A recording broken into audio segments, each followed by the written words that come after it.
Hello everyone, this is me Baltistani, and today we are going to share with you some of favorite quotes that captivated me, and I would like to share with you also. Harari has written the book Sapiens, and he presents an expansive and captivating narrative of human history, charting the journey of sapiens from the prehistoric times to the modern day.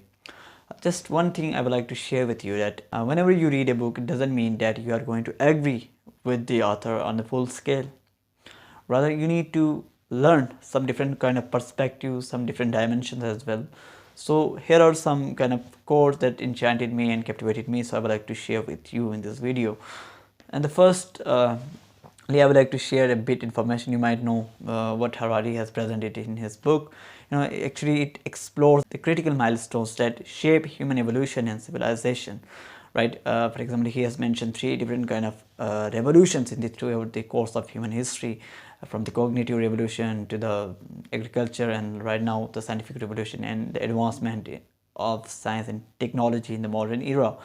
The Homo sapiens, from our ancestral, according to Harari, that we have ancestral linkage with chimpanzees around about 6 million years ago. So let us see. Now, throughout his book, he actually explains, a complete tapestry of anthropology, biology, sociology, offering thoughts, provoking insights into the unique cognitive abilities that allow Homo sapiens to move forward.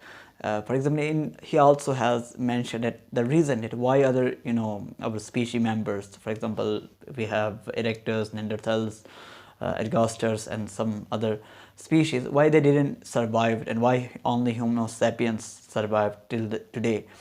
The reason was firstly the cognitive revolution, which helps us to survive, and our ability to form language, and through their language we have created myths and stories that goes this day. And the second thing, that sapiens challenge conventional beliefs about the nature of humanity, invites reader to contemplate our species, right, impact on the world, and the responsibilities that accompany our position as the dominant species. For example, if you are a dominant species, what are your responsibilities and your limitations? For example, you have different kind of limitations also. And now I'm going to share with you some provoking sentence from his book. The first and the foremost I have selected for you is the thing that most of us believe in consistency. Even I believe in consistency, but I can't make it possible to be consistent. But after reading his book, I'm just perplexed. Like what he is saying, that consistency is the playground of all dull minds. Now it's up to you that whether you accept or reject his statement, right? The next one is that he said biology enables and culture forbids. Now this quote also contains its own unique history and background, right? How biology enables everyone to live equally, and how culture defines certain kind of roles to each and other. The another one is that money is the most universal and most efficient system of mutual trust ever devised. For example, even if today we don't believe in same culture, same religion, same societal norms and cultures, but we all believe in a common currency that is prevailing right now, and it's changing from the course of history. For example, today there is dollar, and in the previous time, in the previous ages, it was quite different. And one another quote is that luxuries tends to become necessities and to spawn new obligations. The capitalist presents something as a luxury, and after that it becomes obligation. People are bound to that particular kind of luxury that was once luxury, becomes obligation. One sentence about the agricultural revolution, that he said that the essence of agricultural revolution, the ability to keep more people alive under worse condition. For example, it seems to us that human has domesticated wheat, but on the contrary, the scenario is something like that wheat has domesticated human. As if we compare ancient foragers, they were quite more active than us. From the time when human has domesticated wheat, right, it has limited and very confined and very limited to certain kind of roles. They even just rely on certain kind of foods and cereals, etc. and etc. We did not domesticate wheat, it domesticated us.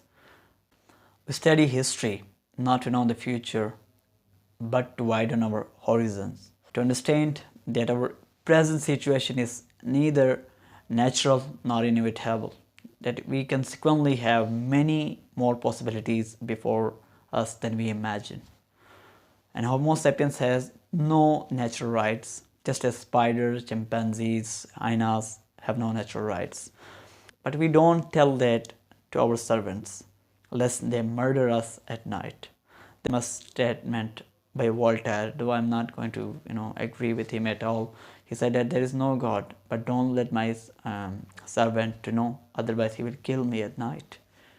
And one of the most controversial sentences that he said that there are no gods, no nations, no more human rights except in our collective imaginations. And he said that these are just our own imagined orders.